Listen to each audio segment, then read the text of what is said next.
So almost 3 months ago now, AMD launched their 3rd gen Ryzen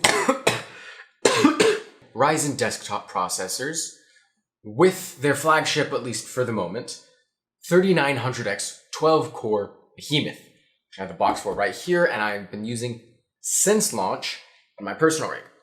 If you want to check out my full review of the 3900X and the 3700X from launch, check out the video right here. Well, a lot of people have had issues actually, even though the initial reviews all were praising these products. As it turns out, most people, myself included, aren't hitting the advertised boost frequencies.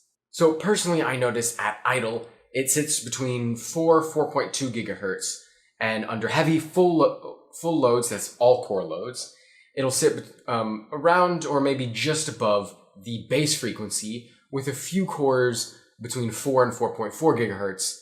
And I've never seen it hit the advertised boost frequency of 4.6 gigahertz. Now, as I mentioned in my original review, this processor is still insanely powerful. It was about 80% more powerful than my previous 1700X that I had been using for the past 2 years.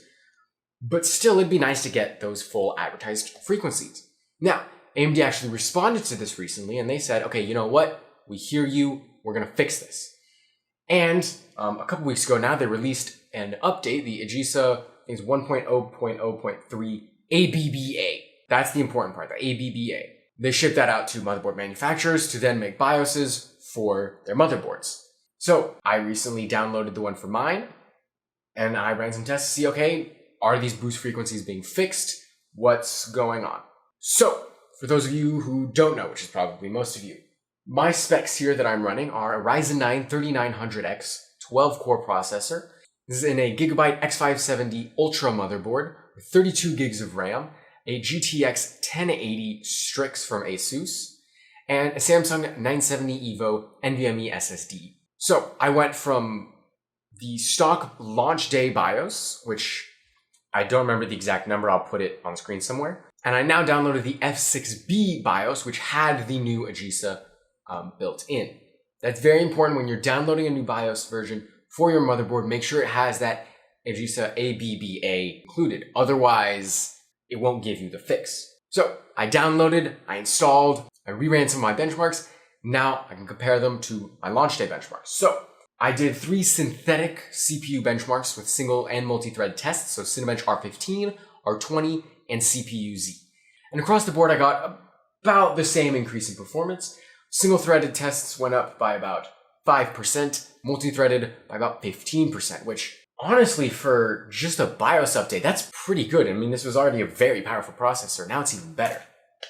I also ran some more practical tests, just to be on the safe side there, because while synthetics are useful, they don't necessarily paint the whole picture. So I did a couple Premiere Pro exports, so one at 4K and one at 1080p. And then these were the same exports that I had run 3 months ago.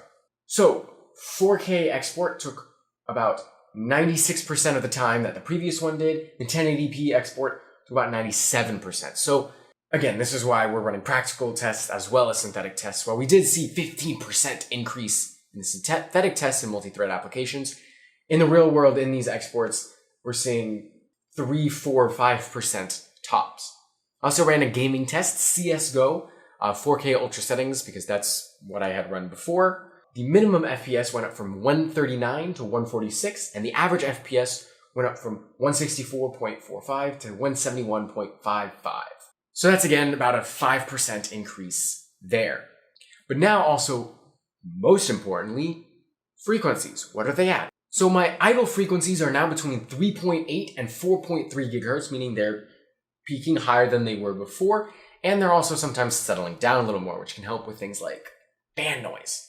And then under a full load, the frequency averaged between 3.9 and 4 gigahertz, and I did see some cores hit 4.6, thankfully. So it seems like, for the most part, while it's maybe not perfect, the boost frequency problem has been fixed. We are seeing a 5-ish% increase in performance. Yes, despite those 15% bumps we saw in those synthetic tests, in any real-world application I ran, I always saw about a 5% increase in performance, so that's what I'm running with. So yeah, overall I'd say this BIOS update was well worth it, and good job to AMD for admitting they had a problem and fixing the problem to a satisfactory level, in my opinion. Anyways, that's it for this video. I hope you guys enjoyed. If you did, subscribe so you can see more like this one. Leave a like if you liked the video. Leave a comment if you have any other experiences with 3rd Gen Ryzen that you'd like to share. And as always, I will see you guys in the next one.